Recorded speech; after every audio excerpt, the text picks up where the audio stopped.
Olá, oitavo ano, tudo bom?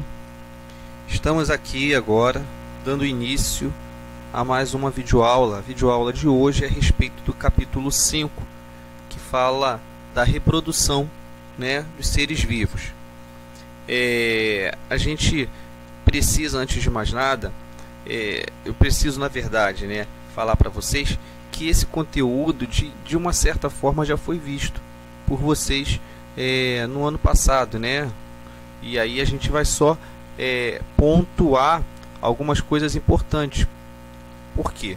Porque no oitavo ano vocês vão entrar num universo que é mais característico também do estudo do corpo humano, essa parte reprodutiva. A gente vai ver mais à frente a reprodução dos seres humanos, e para que fique tudo bem claro, a gente vai recapitular essa parte de reprodução. Tá? Muitas dessas reproduções que nós vamos ver aqui, a gente viu no sétimo ano, que foi quando nós estudamos lá invertebrados, quando nós estudamos fungos, quando nós falamos um pouco de vírus, apesar de vírus não fazer parte desse estudo aqui do capítulo 5, mas enfim, ano passado, quando a gente estudou mamíferos, artrópodes, nós falamos também bastante dessa parte de reprodução de seres vivos, tá? Mas aí a gente agora vai estar colocando só esse assunto aqui para que organize de forma completa a mente de vocês acerca desse assunto, tá legal? Então vamos embora. Então, reprodução dos seres vivos, E aí eu coloquei aqui, afinal de contas, o que é reprodução, Para que existe essa reprodução? Qual a finalidade, qual a razão dessa reprodução? Então, a gente tem aqui como uma definição, resposta, é o ato pelo qual todo ser vivo, olha aí, está sublinhado, todo ser vivo garante a perpetuação, ou seja, a continuidade de sua própria espécie. Então a gente pode assegurar que apenas os seres vivos é que fazem o ato, a ação de reprodução. Não há nenhum outro ser que faça esse ato. Um ser, por exemplo, um objeto inanimado, uma pedra não tem a necessidade de fazer a reprodução, porque ela não precisa perpetuar a sua espécie. Agora, os seres vivos não, independente se ele é um ser vivo classificado como um fungo, do reino fungi, ou do reino animal, ou do reino vegetal, independente, tá? É classificado como ser vivo? Tem aquela regrinha que a gente aprendeu lá, Todo ser vivo faz o quê? Ele nasce, cresce, se multiplica ou se reproduz, correto? Para depois, posteriormente, vir a morrer. É o ciclo da vida, O ciclo da vida começa com a vida e termina com a morte. Mas entre o início da vida e a morte, o fim da vida, acontecem etapas aí, que é o crescimento e reprodução. Tá? Então a gente aqui hoje vamos abordar essa terceira etapa do ciclo da vida. Tá bom? Vamos nessa. Então, pessoal, a reprodução. Como é que se apresenta essa reprodução? Essa reprodução ela pode se apresentar de duas formas distintas. Uma forma é o que a gente conhece como forma assexuada, não é isso? Ou seja, não há diferenciação no sexo. Não existe na reprodução assexuada o sexo masculino e o sexo feminino. O indivíduo ele não possui herança genética, podemos dizer assim, característica de masculino ou característica de feminino, tá? Ele não possui sexo. Então, quando a gente diz, tá, que o indivíduo é assexuado, ele não possui sexo, ele não possui características que vai determinar ele sendo masculino ou ele sendo feminino. Beleza? E do outro lado, a gente também tem a reprodução que a gente conhece como sexuada, que é totalmente o inverso da sexuada. Nessa reprodução a gente consegue enxergar e visualizar indivíduos classificados como masculino e indivíduos como feminino. Tá legal? Eu peço perdão aí a vocês, pois nossa aula vai conter algumas tosses.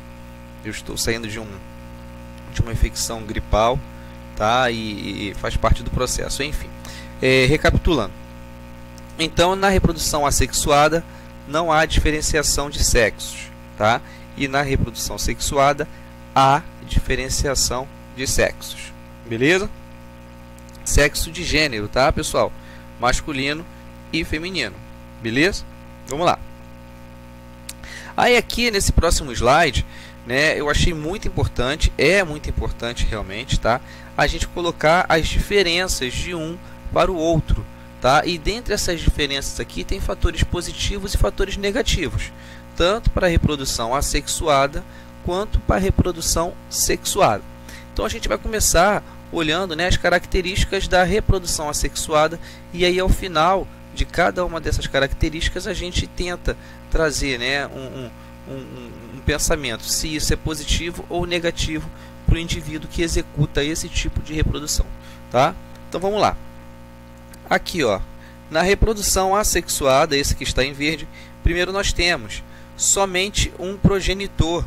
Ele só precisa de vamos dizer assim, um pai, né? Um pai e mãe. Por quê? Porque ele não possui sexo. Então, independente se é masculino ou feminino, né? Como a gente já falou, não existe essa diferenciação. Ele só tem um genitor, né? Um progenitor, um primeiro, né? Que vai gerar. Então, apenas esse é o suficiente.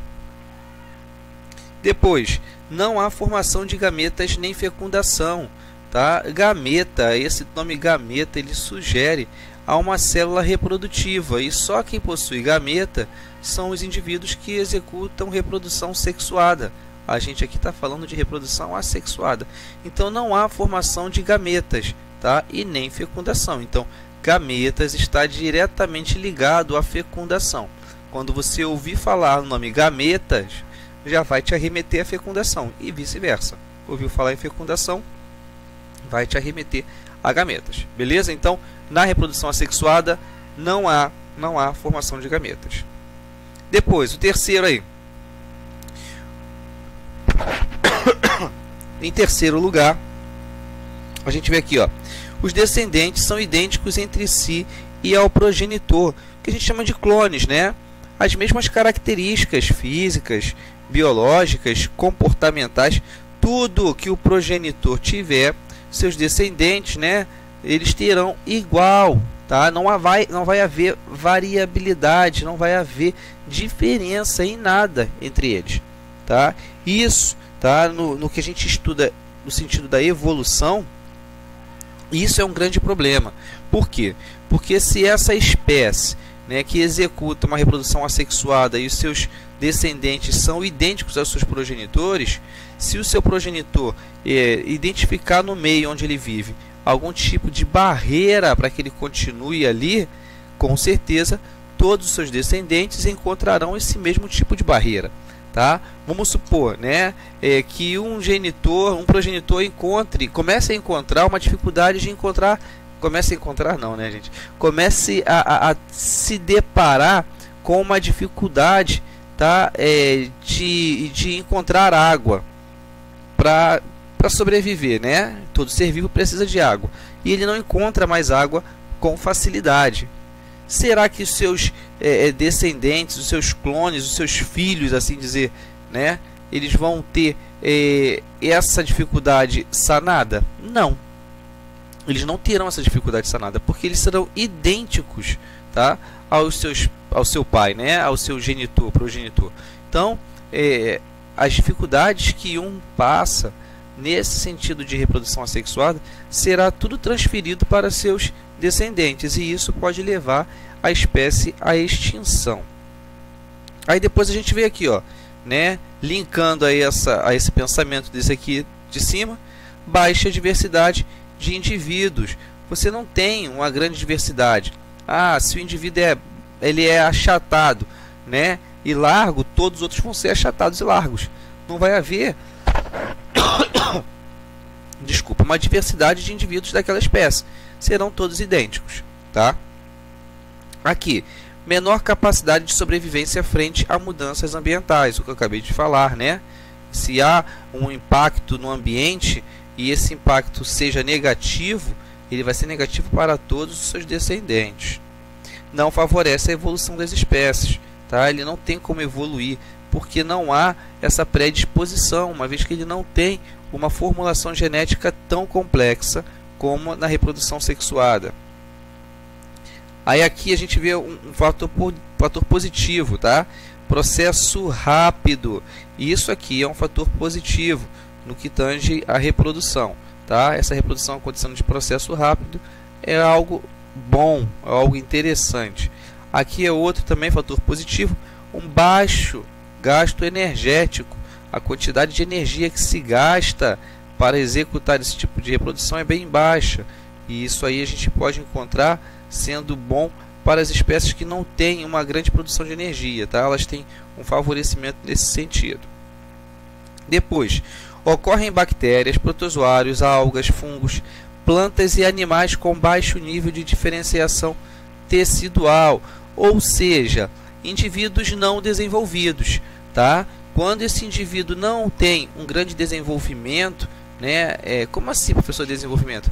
Genético mesmo, tá? Geneticamente falando, eles não possuem uma grande desenvoltura genética, tá? Então eles vão ser, vamos dizer assim, contemplados com esse tipo de reprodução, uma vez que existe uma certa limitação por eles não serem evoluídos, tá? Então a gente pode pensar, então um ser vivo que faz reprodução assexuada seria um indivíduo não evoluído? Sim, nesse sentido sim, tá? E aí a gente passa aqui, ó, para essa outra parte da direita e vamos falar características da reprodução sexuada. São dois progenitores, né, o macho e a fêmea, exceto nos indivíduos que são hermafroditas, tá? Aqui para o nosso estudo, pessoal, o indivíduo hermafrodita é aquele indivíduo que possui os dois sistemas reprodutivos, tá? É bom deixar claro para vocês que sistema reprodutor não é órgão sexual. Um sistema reprodutor é algo bem complexo, tá? Não é só apenas lá a parte feminina e a parte masculina externa, tá? Envolve vários outros fatores, tá ok? Então aqui a gente está falando de sistema reprodutor. Então na reprodução sexuada são dois progenitores, o macho e a fêmea, né? Tirando as espécies que possuem essa característica de ter os dois sistemas reprodutores no mesmo indivíduo, tá? Aqui no segundo, a formação de gametas que se unem na fecundação. Sim, como eu mencionei aqui, né, na reprodução assexuada, gameta está diretamente ligado à fecundação. Então, se é uma reprodução por fecundação, vai haver a existência de gametas ali. Beleza? Então, partezinha do pai, gameta, como eu disse, representa célula reprodutiva, partezinha do pai, partezinha da mãe. Os descendentes diferem entre si e ao progenitor, tá? Aqui só fazer uma observação, tá? Que, por exemplo, colocamos aqui, ó, os descendentes diferem entre si, nem sempre, tá? Há casos, por exemplo, de gêmeos homozigotos, né? Que fazem parte do mesmo código genético. Então, são descendentes que não diferem-se entre si, tá ok? Mas em grande maioria, falando de forma geral, de todos os organismos que fazem reprodução sexuada, isso aqui realmente é uma máxima, tá? Os descendentes não serão iguais entre eles e também não serão nenhum deles iguais aos seus progenitores, nem ao seu pai, nem à sua mãe. Não em sua totalidade de 100%, tá? Possui características iguais, mas não em 100%. Depois a gente vem aqui, ó, descendentes com grande variabilidade de características. Como ele vai somar parte do pai e parte da mãe, ele vai ter uma grande variabilidade, né, de características. Características do pai e características da mãe. Então ele vai ter novas características, tá ok? Maior capacidade de sobrevivência frente a mudanças ambientais. Ora, claro, né, um está ligado ao outro. Se ele possui uma maior característica, maior variabilidade de característica, ele também vai possuir uma maior capacidade de resistir a essas mudanças ambientais. Beleza? Favorece a evolução das espécies. Essas espécies vão estar mais desenvolvidas para aceitar e conseguir essa evolução. Elas se adaptarão melhor, uma vez que elas possuem características que são determinantes. Caso o meu organismo precisa de bastante água, mas se eu não tiver tanta água assim, eu tenho como me adaptar, criando uma camada protetora para evitar a minha perda de água, tá? Então são essas características que a gente encontra muito facilmente nos indivíduos que fazem reprodução sexuada. O processo é lento, né? Aí a gente vê isso aqui, o processo lento como um fator negativo, tá? Alto gasto energético também é um outro fator negativo. E aqui exemplos de onde ocorre esse tipo de fecundação sexuada.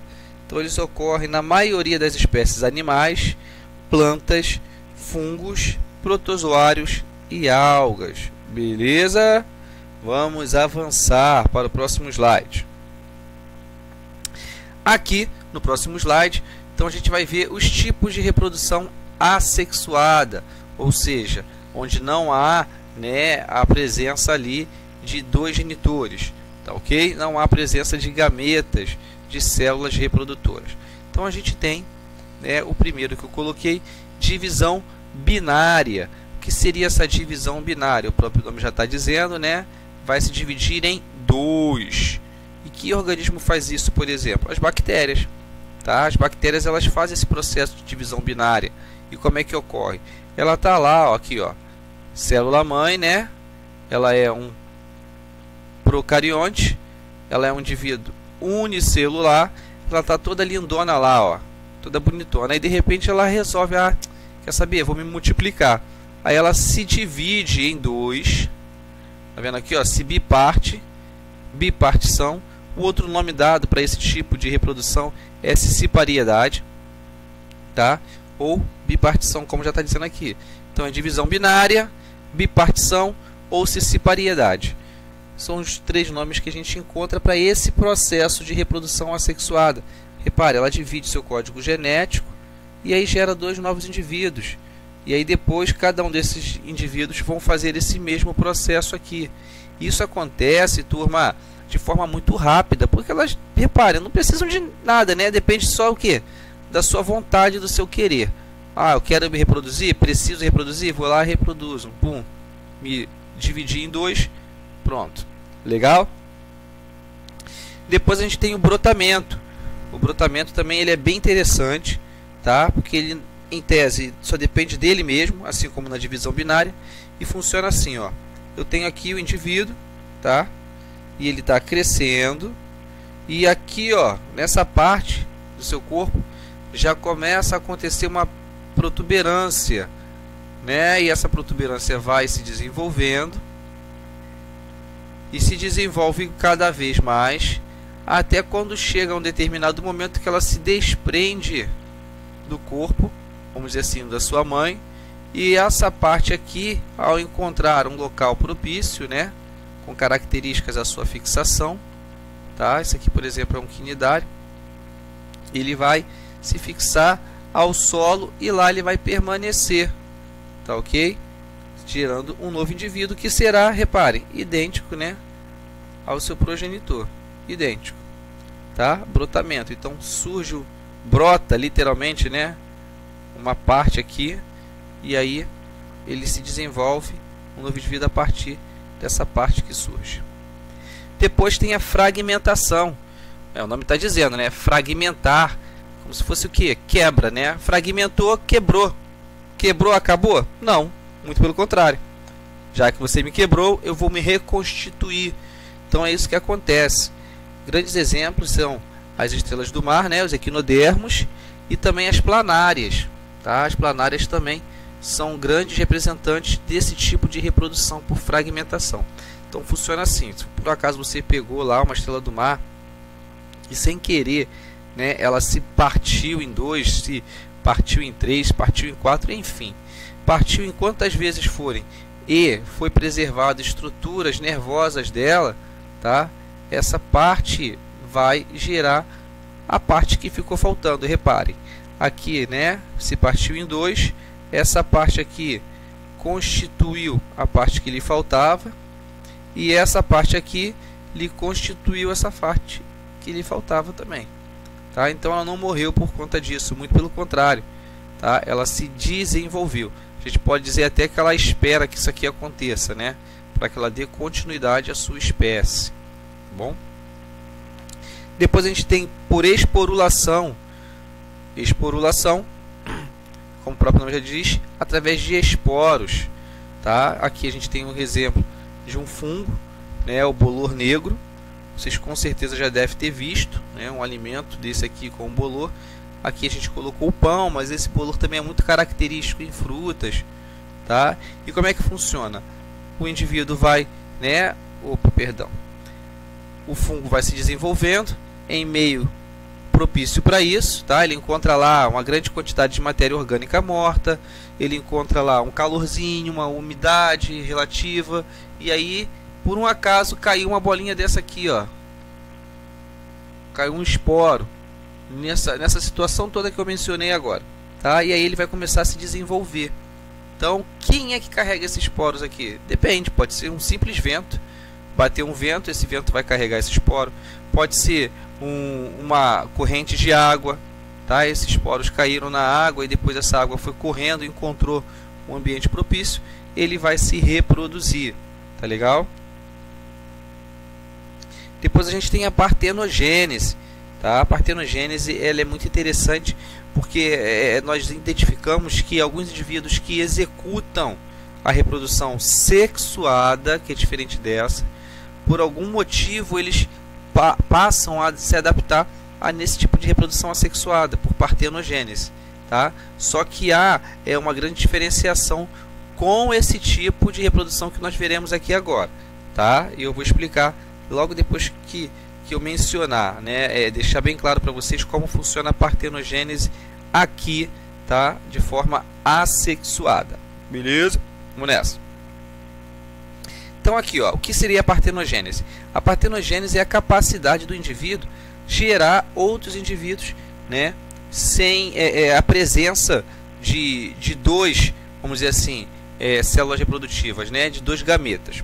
Por que dois gametas? Porque aqui na partenogênese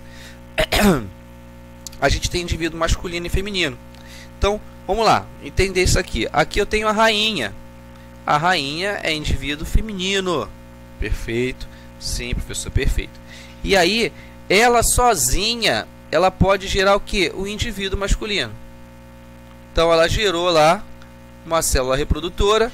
E essa célula reprodutora, se não participar, tá, de uma fecundação, vai gerar o indivíduo masculino. Beleza, entendi. E se por um acaso essa célula reprodutora dela se envolver numa fecundação? Se ela se envolver numa fecundação com quem? Com o zangão, que é o indivíduo masculino, aí pode gerar o que? A operária ou a rainha.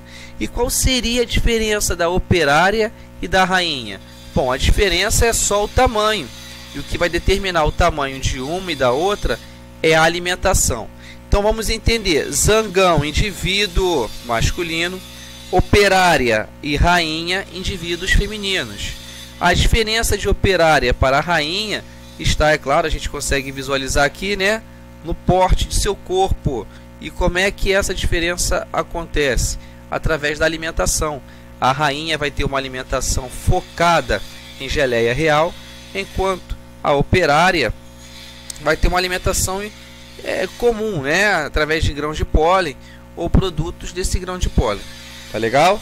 Então, essa rainha aqui consegue determinar, ela mantém o controle da sociedade, tá, dos indivíduos que acontecem em sua sociedade. Estou precisando de zangão para poder fazer operárias e rainhas. Então ela vai lá e não vai deixar esse óvulo participar de uma fecundação com outro zangão. Beleza? Vamos lá, avançar. A gente tem aqui, ó, divisão múltipla. O nome também está bem claro, né? Não deixando dúvidas com relação a como funciona esse tipo de reprodução assexuada. Então tá aqui, ó, uma imagem. Eu tenho um plasmódio, tá? Ele é bem simples, reparem. Ele possui uma membrana, um citoplasma e um núcleo. E o seu núcleo de uma hora para outra, ele só o núcleo, reparem. Apenas o núcleo se divide em dois. E aí esses núcleos continuam na mesma célula e cada um desse núcleo sofre uma nova ruptura, uma nova divisão, e assim por diante, até um determinado momento que cada um desse núcleo se biparte, tá? Fazendo um novo indivíduo, e aí dando início novamente ao processo, tá? De divisão nuclear. Aqui, bem diferente lá da divisão binária. A divisão binária é a divisão de todo o indivíduo, tá? Parte genética, né? Lá o seu cromossomo, o seu citoplasma e a sua membrana nuclear. Aqui não, aqui ela parte do princípio de divisão nuclear apenas. E uma outra diferença, né, é que aqui a gente está falando de um indivíduo eucarionte. Então na divisão múltipla a gente diz que fazem parte dela indivíduos eucariontes. E na divisão binária, indivíduos procariontes.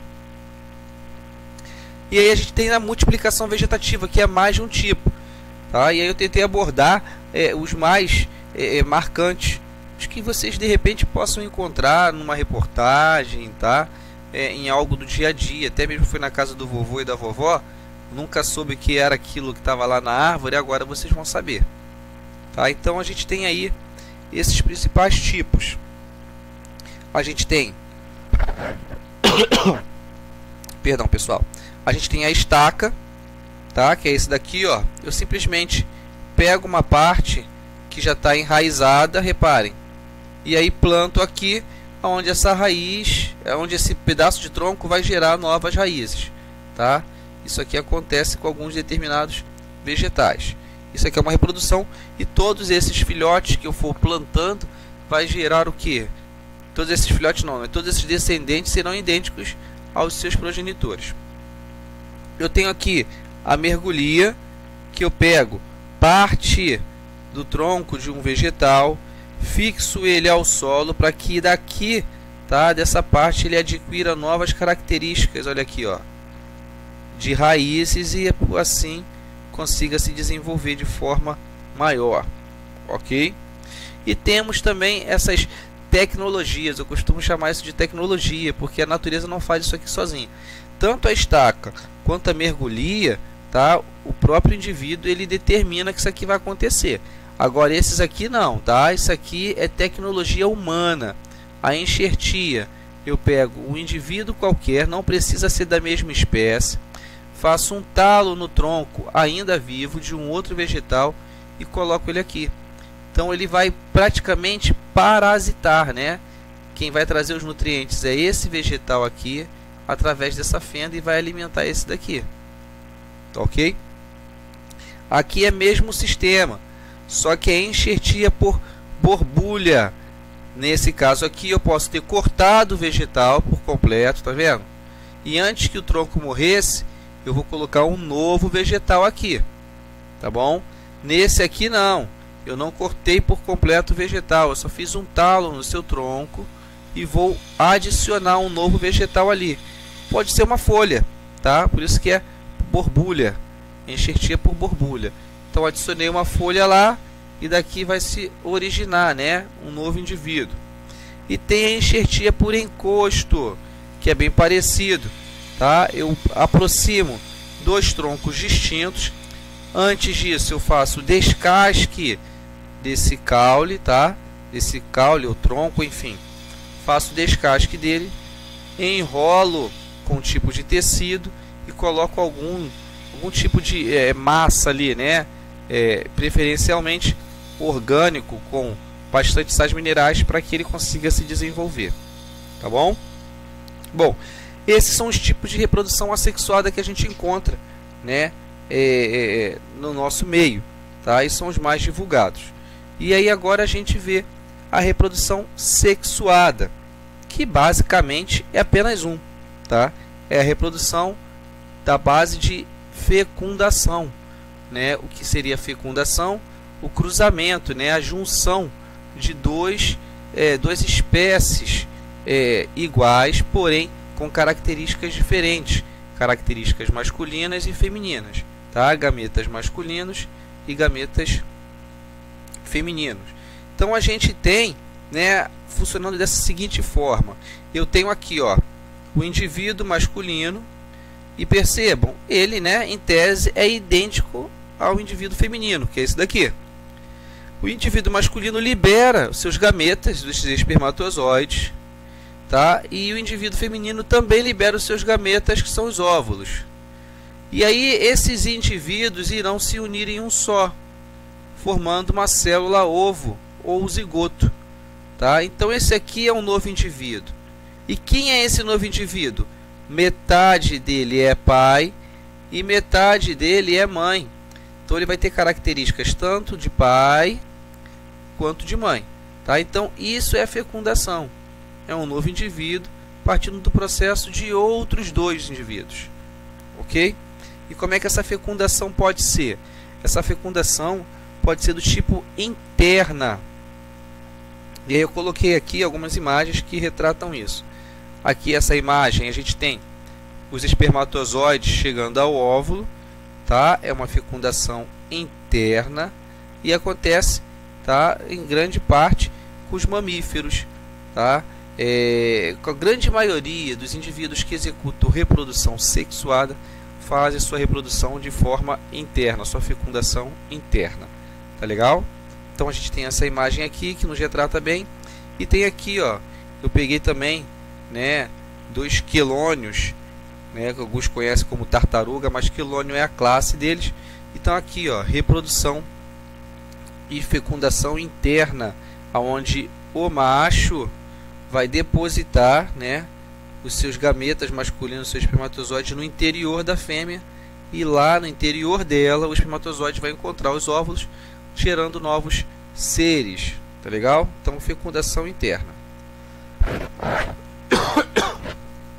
E na fecundação externa o processo é diferente até a página 5, né? A gente tem aqui o indivíduo, macho e fêmea, bem próximos, tá? E vai ter que haver essa proximidade, né? E se espera essa proximidade. E a fêmea libera, tá, no meio ambiente seus óvulos, e o macho libera também no meio ambiente seus espermatozoides. E no meio ambiente, ou seja, no meio externo, essas células precisam se encontrar para que aconteça a fecundação, para que ocorra a fecundação, tá?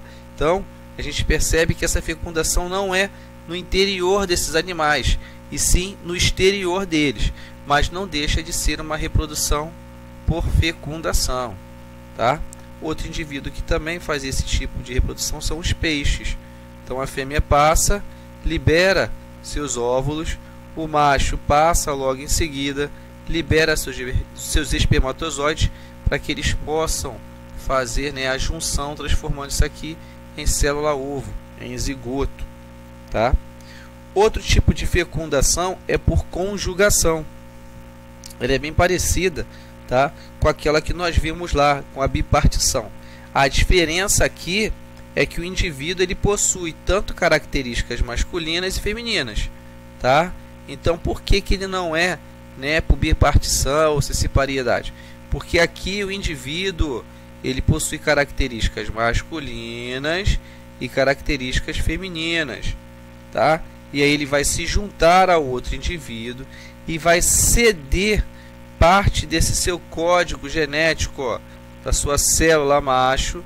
Ele vai ceder, vai doar parte desse seu código para ele, tá? E aí esse indivíduo aqui, em primeiro, que não conseguia fazer a sua reprodução, ele agora consegue fazer a sua reprodução porque ele recebeu, tá, esse código genético aqui, ó, do macho, dando continuidade.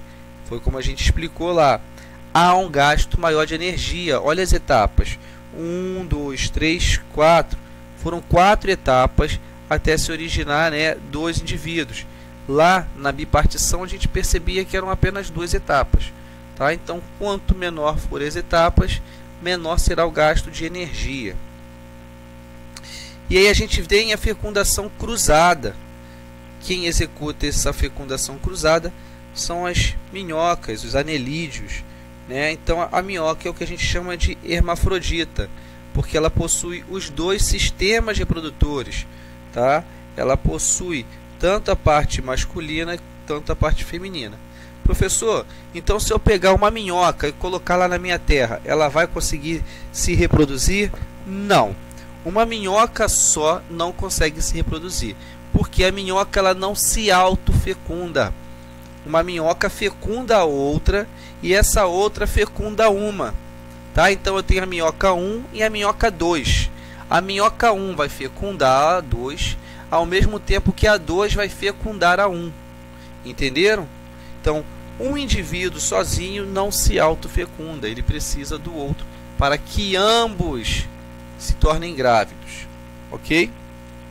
Bom, pessoal, agora chegou a hora, né, de vocês mostrarem para mim e para vocês mesmos, tá, o que vocês conseguiram alcançar e onde é que estão as dúvidas, né, aquilo que não ficou claro para vocês. E aí eu vou pedir que vocês façam os exercícios das páginas que estão aí, né, na tela, e na semana que vem a gente faz a correção, tá? Eu quero aproveitar e deixar aberto aqui que dúvidas, né, qualquer tipo de falta de entendimento que vocês tenham acerca desse assunto aqui, ou até mesmo alguns assuntos que a gente já viu e por algum motivo vocês não perguntaram, vocês façam contato comigo para que eu possa sanar as dúvidas de vocês, tá? No mais, vamos nos cuidando, eu aqui da minha casa, você aí da casa de vocês, para que tudo isso que a gente está vivendo, né, quanto antes fique só na nossa mente, na nossa história, na nossa memória, tá? E que nós possamos nos encontrar presencialmente, como é a melhor forma, ao meu ver, de ensinar e de aprender, tá bom? Forte abraço, se cuidem, até a nossa próxima aula.